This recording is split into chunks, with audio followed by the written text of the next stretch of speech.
Hello friends, आप सबका अपने यूट्यूब चैनल हिंदी साहित्य पर स्वागत करती हूँ। फ्रेंड्स, आज हम लोग आगे की कहानी रोज, जो अन्य नाम से गैंग्रीन नाम से भी प्रकाशित हुई है, उसको पढ़ेंगे। दोपहर में उस सोने आंगन में पैर रखते हुए मुझे ऐसा जान पड़ा मानो उस पर किसी सांप की छाया मंडरा रही हो। उसके वातावरण में कुछ ऐसा अकथ्य, अस्पष्ट किंतु फिर भी बोझिल और प्रकंपमय और घना सा फैल रहा था। मेरी आहट सुनते ही मालती बाहर निकली। मुझे देखकर पहचान कर उसकी मुरझाई हुई मुख मुद्रा तनिक से मीठे विस्मय से जागी सी और फिर पूर्वत हो गई। उसने कहा, आ जाओ, और बिना उत्तर की प्रतीक्षा किए भीतर की ओर चली। मैं भी उसके पीछे हो लिया। भीतर पहुंचकर मैंने पूछा, वे यहाँ नहीं हैं? अभी आए नहीं? दफ्तर में हैं? थोड़ी देर में आ जाएंगे। कोई 1:30-2 बजे आया करते हैं। कब कब के गए हुए हैं? सवेरे उठते ही चले जाते हैं। मैं हूं कर पूछने को हुआ, और तुम इतनी देर क्या करती हो? पर फिर सोचा, आते ही एकाएक प्रश्न ठीक नहीं है। मैं कमरे के चारों ओर देखने लगा। मालती एक पंखा उठा लाई और मुझे हवा करने लगी। मैंने आपत्ति करते हुए कहा, नहीं, मुझे नहीं चाहिए। पर वह नहीं मानी। बोली, वाह, चाहिए कैसे नहीं? इतनी धूप में तो आए हो, यहाँ लो, यहाँ तो। मैंने कहा, अच्छा लाओ, मुझे दे दो। वह शायद ना करने वाली थी, पर तभी दूसरे कमरे में शिशु के रोने की आवाज़ सुनकर उसने चुपचाप पंखा मुझे दे दिया और घुटनों पर हाथ टेककर एक थकी हुई ऊँ करके उठी और भीतर चली गई। मैं उसके जाते हुए दुबले शरीर को देखकर सोचता रहा, यह क्या है? यह कैसी छाया सी इस घर पर छाई हुई है? मालती मेरे दूर के रिश्ते की बहन है, किंतु उसे सखी कहना ही उचित है, क्योंकि हमारा परस्पर संबंध सख्य का ही रहा है। हम बचपन से इकट्ठे खेले हैं, इकट्ठे लड़े और पिटे हैं, और हमारी पढ़ाई भी बहुत सी इकट्ठे ही हुई थी, और हमारे व्यवहार में सदा सख्य की स्वेच्छा और स्वच्छंदता रही है। वह कभी भातृत्व के या बड़े छोटेपन के बंधुत्व में नहीं गिरा। मैं आज कोई 4 वर्ष बाद उसे देखने आया हूँ। जब मैंने उसे इससे पूर्व देखा था, तब वह लड़की ही थी। वह अब विवाहिता है, एक बच्चे की माँ भी है। इससे कोई परिवर्तन उसमें आया होगा, और यदि आया होगा तो क्या? यह मैंने अभी तक सोचा नहीं था, किंतु अब उसकी पीठ की ओर देखता हुआ मैं सोच रहा था, ये कैसी छाया इस घर पर छाई हुई है, और विशेषतया मालती पर। मालती बच्चे को लेकर लौट आई और फिर मुझसे कुछ दूर नीचे बिछी हुई दरी पर बैठ गई। मैंने अपनी कुर्सी घुमाकर उस मैंने अपनी कुर्सी घुमाकर कुछ उसकी ओर उन्मुख होकर पूछा, इसका नाम क्या है? मालती ने बच्चे की ओर देखते हुए उत्तर दिया, नाम तो कोई निश्चित नहीं किया, वैसे टीटी कहते हैं। मैंने उसे बुलाया, टीटी टीटी आ जा। वह अपनी बड़ी बड़ी आंखों से मेरी ओर देखता हुआ अपनी माँ से चिपट गया और रुआसा सा होकर कहने लगा, मालती ने फिर उसकी ओर एक नज़र देखा और फिर बाहर आंगन की ओर देखने लगी।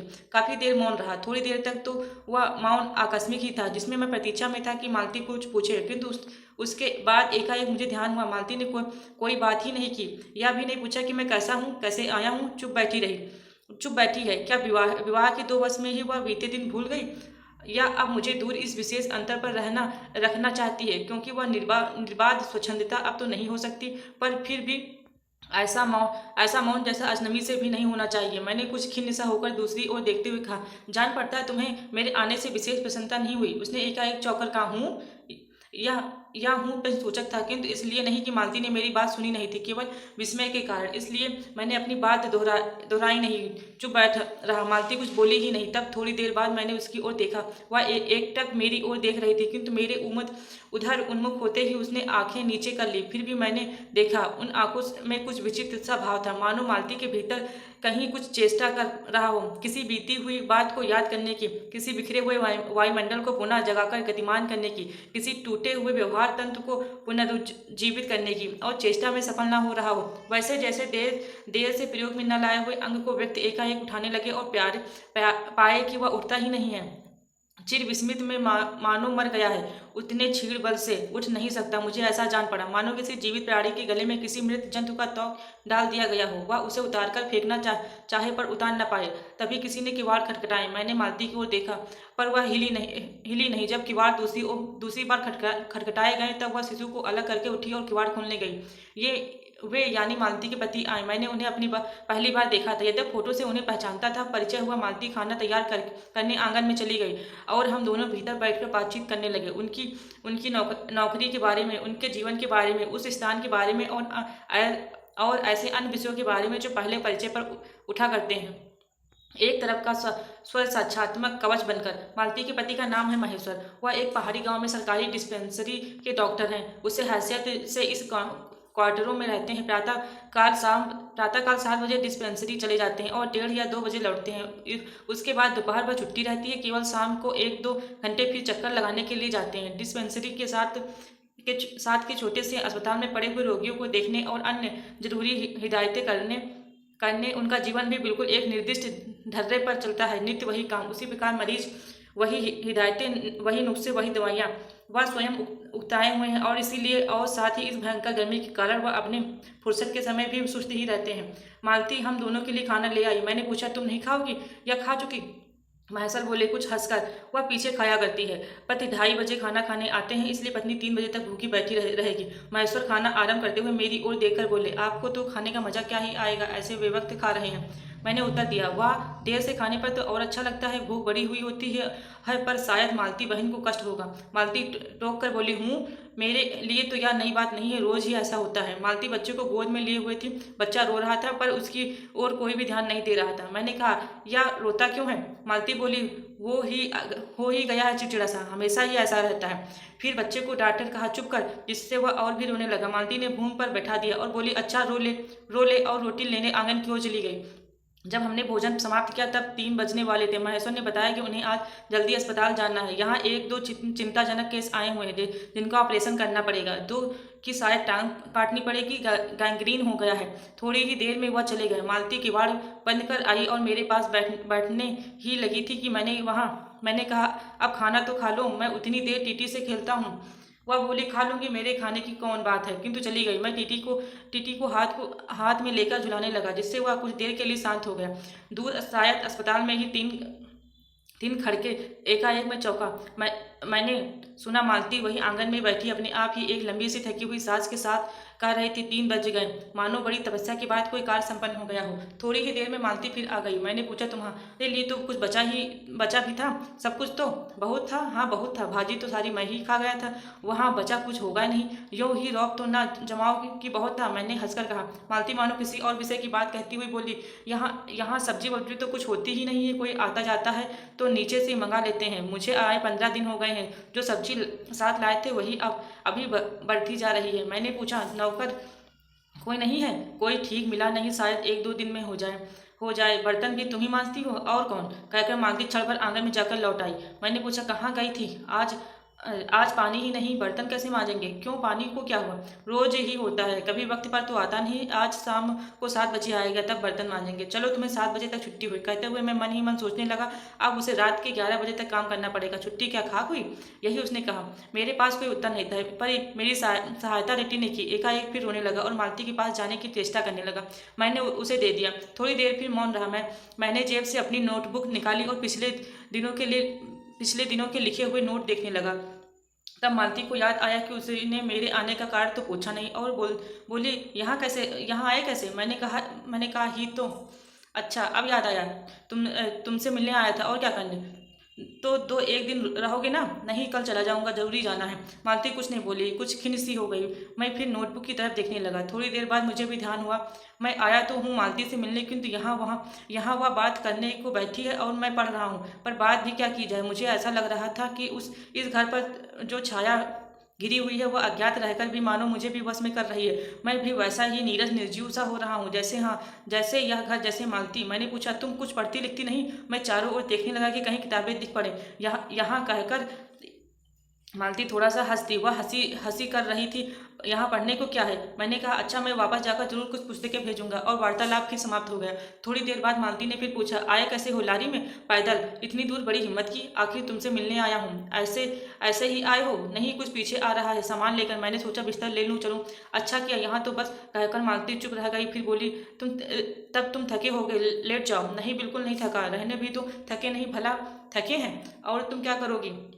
मैं बर्तन मांझ रखती हूँ, पानी आएगा तो धुल जाएंगे। मैंने कहा, वाह, क्योंकि और कोई बात मुझे सूझी नहीं। थोड़ी देर में मालती उठी और चली गई, टीटी को साथ लेकर। तब मैं भी लेट गया और छत की ओर देखने लगा। मेरे विचारों के साथ आंगन से आती हुई बर्तनों के घिसने की खनखन ध्वन मिलकर एक विचित्र एक स्वर उत्पन्न करने लगे, जिसके कारण मेरे अंग धीरे धीरे ढीले पड़ने लगे। मैं ऊँघने लगा। एकाएक वह एक स्वर टूट गया, मौन हो गया। उससे मेरी तंत्रा भी टूटी। मैं उस मौन में सुनने लगा।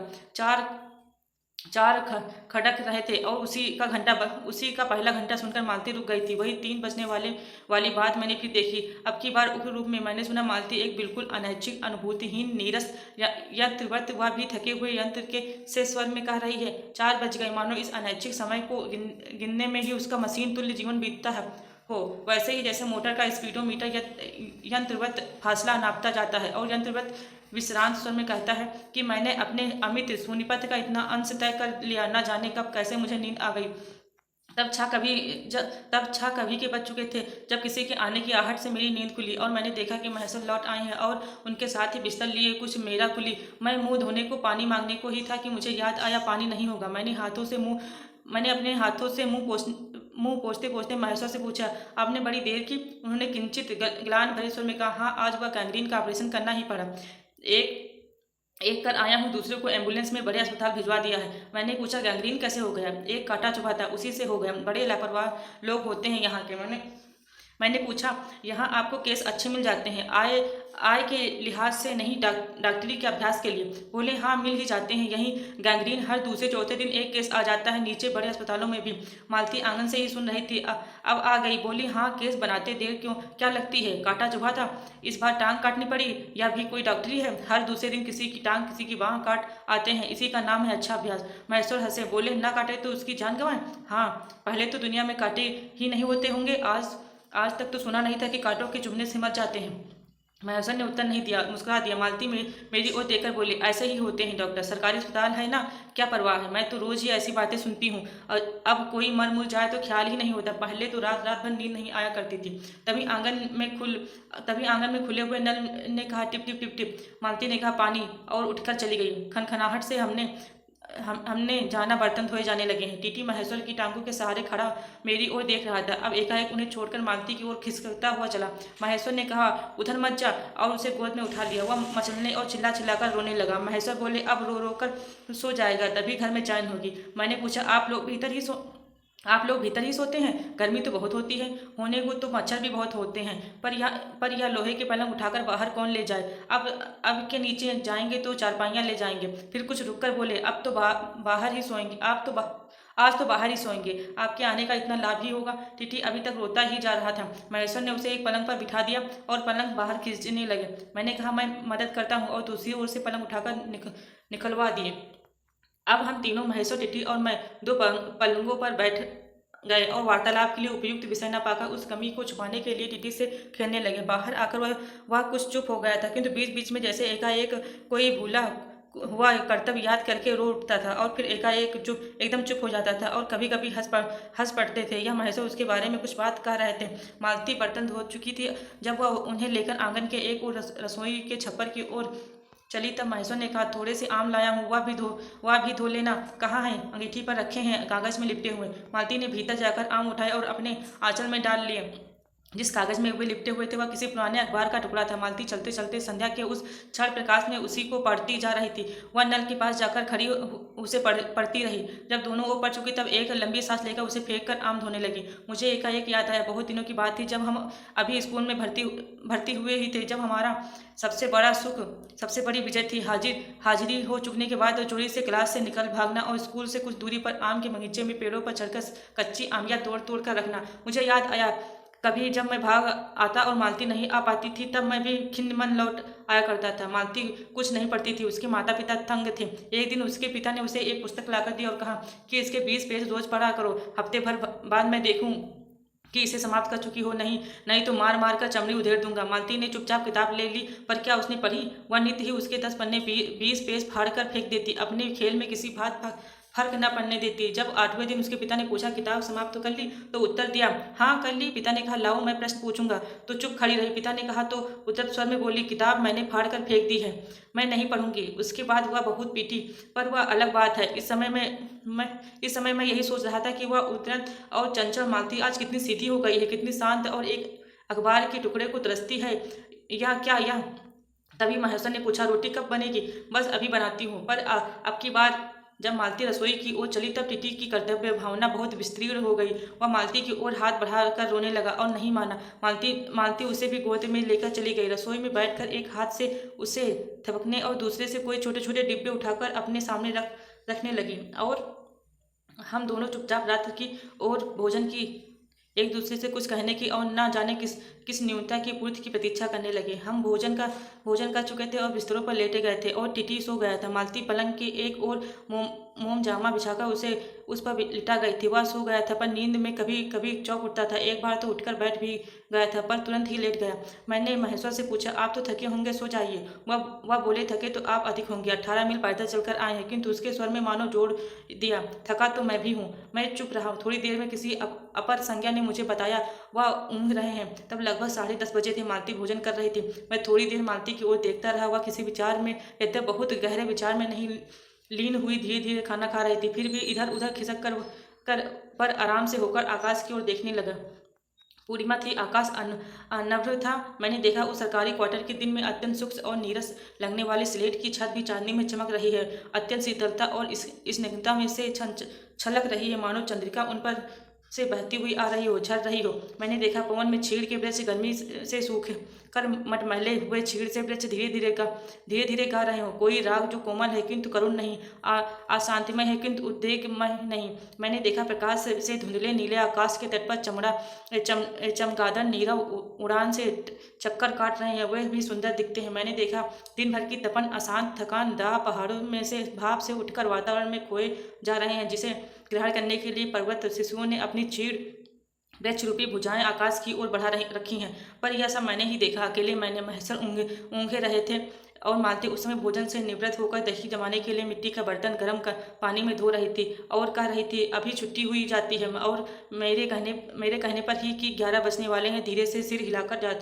जता रही थी कि रोज ही इतने बज जाते हैं। मालती ने वह सब कुछ नहीं देखा। मालती का जीवन अपनी रोज की नियत गति से बहा जा रहा था और एक चंद्रमा की चंद्रिका के लिए, एक संसार के लिए रुकने को तैयार नहीं था। चांदनी में शिशु कैसा लगता है, इस अलस जिज्ञासा से मैंने टिटी की ओर देखा और वह एकाएक मानो किसी सैसोचित वामता से उठा और सिसक कर पलंग से नीचे गिर पड़ा और चिल्ला कर रोने लगा। महेश्वर ने चौंक कर कहा, क्या हुआ? मैं झपट कर उसे उठाने दौड़ा। मालती रसोई से बाहर निकल आई। मैंने उस खट्ट शब्द को याद करके धीरे से करुणा भरे स्वर में कहा, चोट बहुत लग गई बेचारे के। यह सब मानो एक ही क्षण में, एक ही क्रिया की गति में हो गया। मालती ने रोते हुए शिशु को मुझसे लेने के लिए हाथ बढ़ाए हुए कहा, उसे इसके चोटें लगती ही रहती हैं, रोज ही गिर पड़ता है। एक छोटे क्षण भर के लिए मैं स्तब्ध हो गया। फिर एकाएक मेरे मन ने, मेरे समूचे अस्तित्व ने विद्रोह के स्वर में कहा, मेरे मन न भीतर ही बाहर एक शब्द भी नहीं निकला, माँ युति माँ, या तुम्हारे हृदय को क्या हो गया है जो तुम अपने एकमात्र बच्चे के गिरने पर ऐसी बात कह सकती हो? और या अभी जब तुम्हारा सारा जीवन तुम्हारे आगे है? और तब एकाएक मैंने जाना कि वह भावना मिथ्या नहीं है। मैंने देखा कि सचमुच उस कुटुंब में कोई गहरी भयंकर छाया घर कर गई है। उसके जीवन के इस पहले ही यौवन में धुन की तरह लग गई है। उसका इतना अभिन्न अंग हो गया है कि वे उसे पहचानते ही नहीं, उसी की परिधि में घिरे हुए चले जा रहे हैं। इतना ही नहीं, मैंने उस छाया को भी देख भी लिया। इतनी देर में पूर्ववत शांत हो गए। महेश्वर फिर लेटकर ऊँघ रहे थे। टीटी मालती के लेटे हुए शरीर से चिपट कर चुप हो गया था। यद्यप कभी एक आध सिसकी उसके छोटे से शरीर को हिला देती थी। मैं भी अनुभव करने लगा था कि बिस्तर अच्छा सा लग रहा है। मालती चुपचाप ऊपर आकाश में देख रही थी, किंतु यह चंद्रिका को क्या, तारों को। तभी 11 का घंटा बजा। मैंने अपनी भारी हो रही पलकें उठाकर अकस्मात किसी अस्पष्ट प्रतीक्षा से मालती की ओर देखा। 11 के पहले घंटे की खड़कन के साथ ही मालती की छाती एकाएक फफोले की भांति उठी और धीरे धीरे बैठने लगी और घंटा ध्वनि के कंपन के साथ ही मुंह खो जाने वाली आवाज में उसने कहा, 11 बज गए। इस प्रकार हम लोगों ने रोज कहानी पढ़ी है। नेक्स्ट वीडियो नेक्स्ट कहानी पर होगा। Thank you.